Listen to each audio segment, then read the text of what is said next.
remember to turn on all notifications so you don't miss a video. Sonic and the Black Knight is cinema. The story of that game could easily be adapted into a top-tier movie. This is probably because it was written by Shiro Maekawa, who also wrote SA2, another piece of Sonic cinema. Sonic Frontiers came out this week, and the lackluster story made me nostalgic for the era where the franchise took its story seriously.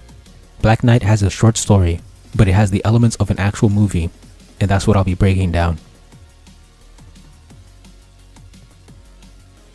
I've talked about this on my main channel, but movies usually have a 3-act structure made up of an intro, inciting incident, first act break, midpoint, second act break, climax, and resolution. Black Knight actually follows this really well. The intro is skipped, and the inciting incident is Merlina summoning Sonic. The first act break is the first half of the journey, where Sonic trains as a knight and fights the Knights of the Round Table. At the end of this phase, he defeats King Arthur. Then the midpoint hits. In movies, the midpoint is usually a twist where the hero is at a low point and they have to get back up. Here, in an amazing twist, Merlina reveals herself to be the real antagonist and starts to create her immortal kingdom. This leads to the second act break, where Sonic and the Knights have to work together to create a barrier.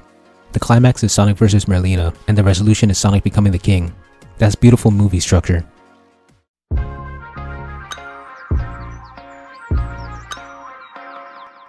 The plot twist of Merlina being the true villain and creating King Arthur was brilliant. It was so unexpected because Merlina brought Sonic to save her and helped him several times along the way. But there was an amazing piece of foreshadowing when she picked up the flower and lamented its blooming only to wither.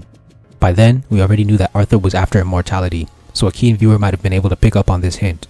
Sonic even thinks back to it before the climax, showing that this was intentional. The thematic battle between Sonic and Merlina is phenomenal.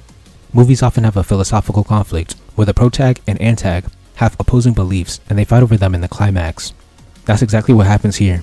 Merlina doesn't want things to die, meanwhile Sonic believes that there's no point to life if it doesn't end. That's deep. Additionally, it is hinted that Merlina is obsessed with immortality because of the grief from her grandfather's passing. I say this because after Sonic gives his philosophical speech to her in the conclusion, she cries and says, "Grandfather."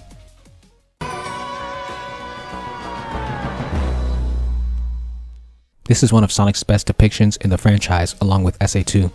He has so many great scenes that dive into his mindset. In this story, he has a flat character arc, which is where a character holds a set of beliefs, is challenged on them, but sticks with them through the end. Sonic stays the same and is actually the one changing those around him. He still has his attitude and wit, but when it matters the most, he's virtuous and honorable. Some great scenes are him deciding to spare Lancelot, him abandoning his mission to save the kid's family from a dragon, telling Gawain that there's more to being a knight than serving a king, and saving Percival from falling.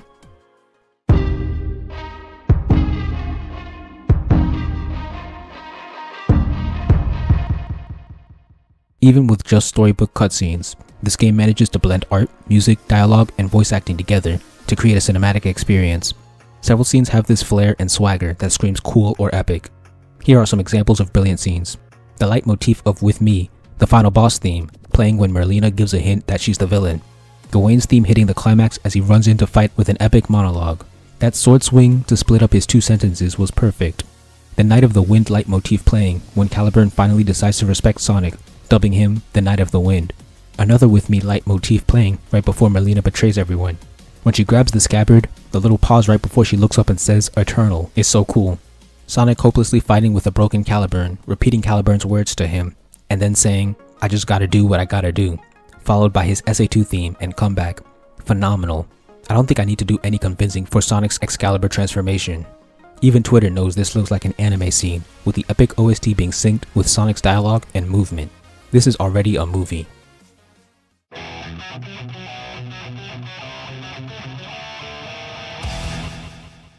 In conclusion, Black Knight is one of the sickest Sonic stories thanks to its movie plot structure, its twists, themes, characterization, and cinematic directing.